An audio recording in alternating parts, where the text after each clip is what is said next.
thank God that the brothers on the rise now. Endless celebrations all in my house.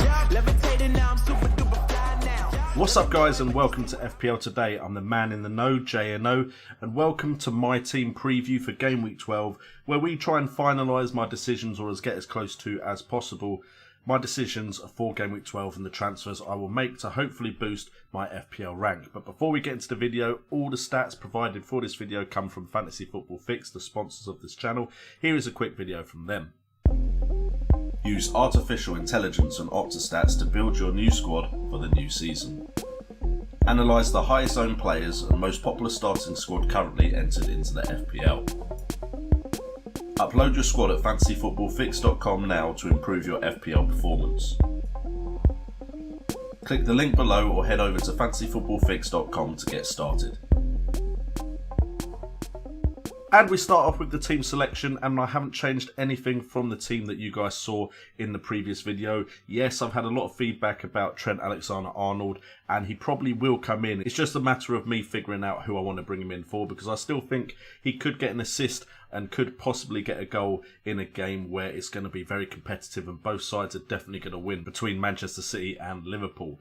I think having two from each, because the game could go either way, could be of benefit to me. I'm even potentially considering captaining Mane, because I know a lot of the community are going towards Vardy. Right now, I've got Abraham as my captain. I don't know why. I just feel like Chelsea should have enough about them at home to see away a Crystal Palace side. Yes, I still do like Vardy as a captaincy option though. But if I was going to take out Trent, it's probably going to be Connolly or Barnes that comes out for Trent Alexander-Arnold if I make that move. If we have a look at the bench, Trent is the first sub right now. Hudson-Odoi is actually also someone that I potentially want to have in my starting 11. It would be a risk, and it would be me trying to guess Frank Lampard's selection. I just have a feeling that Hudson-Odoi may start this fixture. Pulisic might get some rest after having played 3 games in a row, and he hadn't played much football before that. Söyüncü is the last one there, although I was mightily impressed by Söyüncü and Johnny Evans in Leicester City's defence with their win over Crystal Palace. So right now my team is strong enough where I'm having benching headaches. Of course, the plus side of that is if something does go wrong, potentially I get points off of the bench, but also you get those cameos that stop points coming off the bench. So very difficult team selection to figure out. The main issue is, however, I'm struggling to figure out what transfer I want to make. There's a selection of players that I am very interested in. The issue with them all is the fixtures aren't as nice as I'd like, and I'd like to bring in some players that are a bit different than how I feel a lot of the community has on FPL on Twitter. Because whilst, yes, I believe I will rise in rank with the players that a lot of the FPL community on Twitter has, I also want to rise in rank and catch up some of my contemporaries, and I'm not sure this team has that many differentials to necessarily do it. I had a very high scoring game week this game week, but so did a lot of other people on FPL Twitter. So what it boils down to is right now Barnes and Hudson-Odoi aren't my favoured options. Hudson-Odoi might get an extra game week if I think he's going to play. Barnes was brought in to hopefully see if he could get some points against Crystal Palace, but he was never going to be a long stay in my side.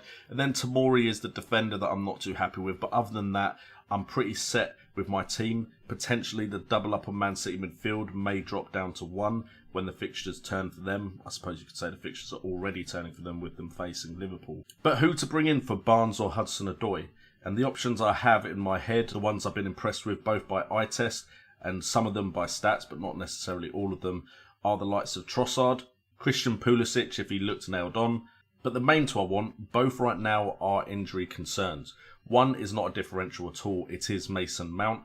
The other one is Jack Grealish, which is a bit of a differential because I know a lot of people have gone with McGinn and stuck with him because he has been doing okay. But Grealish is the one that excites me when I watch him. He's more advanced. I feel like with Target playing on the left, he's allowed to cut inside a bit more. And I think he could be a massive focal point for that Aston Villa side for the rest of the season. And they are playing attacking football. And it's not like they're doing badly against the big sides either.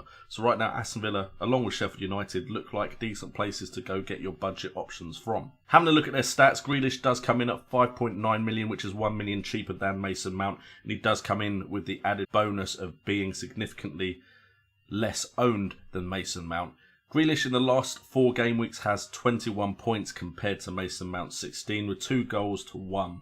Shots, Mason Mount has actually had more, but they've both had the same amount of shots from inside the box and the same amount of shots on target. Big chances is also the same, but Grealish has put away 2 of his big chances and Mount has only put away 1. Expected goals higher for Grealish at 1.5.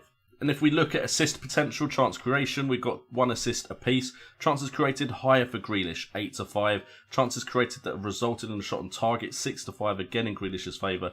With expected assists at 0.5, again in Grealish's favour compared to Mason Mount's 0.3. Expected FPL points, 18.4 for Grealish, 16.3 for Mason Mount. And also to add to this, I have the coverage of Chelsea with Tammy Abraham. Now, of course, there could be a benefit to doubling up on Chelsea. They do have a decent run of fixtures coming up, just like Leicester City. Whereas right now, Aston Villa, they have a few difficult fixtures before it gets easier for them. The issue, of course, is to go to Mason Mount right now.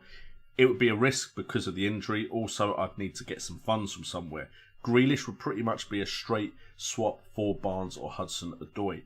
Again, though, there is the injury concern.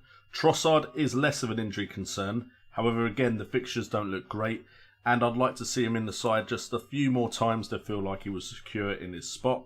And the same goes for Pulisic, but Pulisic is more expensive than Mason Mount.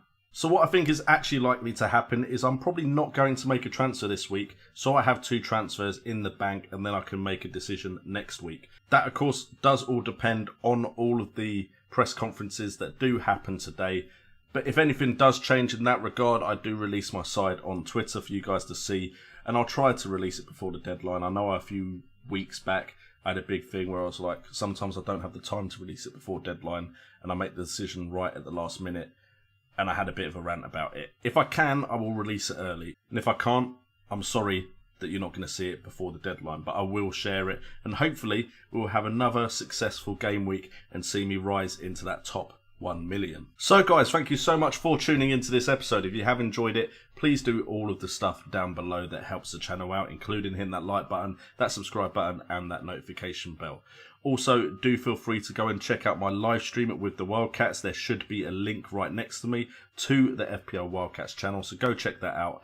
I've been JNO, this has been FPL Today, and remember, it's all about the game.